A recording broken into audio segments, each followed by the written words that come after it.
Instant असं सांबार बनवायचं आहे. तर चला तर मी त्याची रेसिपी सांगते. ही रेसिपी पण मी असंच पाहिलेली आहे आणि मला आवडली म्हणून मी ट्राय करून पाहिलं. तर खूप छान लागते, खरंच खूप मस्त. इथं 3 प्रकारच्या डाळी घेतलेल्या आहेत, 4 प्रकारच्या सॉरी.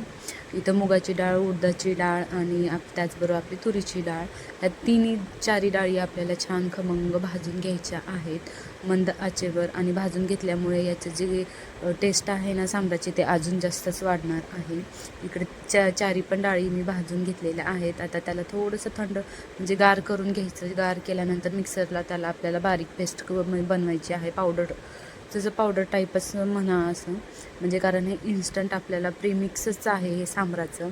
खूप भारी आहे आणि ह्याला स्टोअर करून पण आपण ठेवू शकतो जर घाई गडबडीच्या वेळेस. आपल्याला इडली तर पटकन होते, पण सांबार बनवण्यासाठीच थोडासा वेळ लागतो. इथं 3 चमचे मी टाकलेलं आहे, जे की पीठ होतं ते उकळत्या पाण्यामध्ये. आणि एकदम म्हणजे ते पातेलं छोटं होतं, मोठ्या पातेल्यामध्ये काढून असं शिजवून घेतलेलं आहे.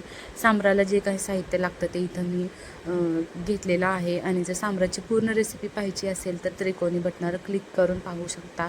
तिथं मी संपूर्ण सांबाराची रेसिपी तुमच्यासोबत शेअर केलेली आहे. इथं तेल टाकलेलं आहे.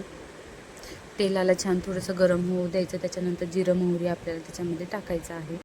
जिरं मोहरी छान तडतडल्यानंतर लसूण अद्रकाची पेस्ट टाकायची आहे. आणि सांबार बनवताना कधीही थोडीशी जाडसरच आपल्याला लसणाची आणि अद्रकची पेस्ट बनवायची आहे. त्याच्यानंतर कढीपत्ता, कांदा टाकायचं. छान ते खमंग भाजल्यानंतर आपल्याला त्याच्यामध्ये बटाट्याचे जे कीस करून ठेवलेले होते मी, ते टाकायचं आहे. आणि याच्याने खूप छान लागतं सांबार. इथं मी बटाट्याचे कीस पण छान भाजून घ्यायचे आहेत आपल्याला. त्याच्यानंतर मग टोमॅटो टाकायचा आहे. कांदा आणि बटाट्याचा कीस लवकर म्हणजे भाजावा आणि ते एकमेकांना चिटकू नये म्हणून फ्लेम हाय फ्लेमवरच छान भाजायचं पटापटा. म्हणजे आणि जी चमचा आहे तो नेहमी फिरवत राहायचं, जेणेकरून छान ते चिटकत नाही खाली. आणि त्याच्यानंतर मी थोडीशी हळद पण टाकते.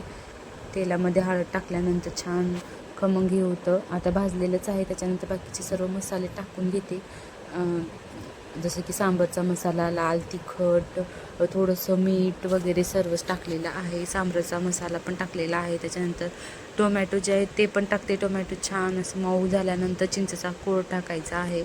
आणि त्यानंतर शिजवलेली डाळ जी आपण टाकली होती ते. आणि झालं आपलं इथं सांबार, इन्स्टंट सांबार तयार.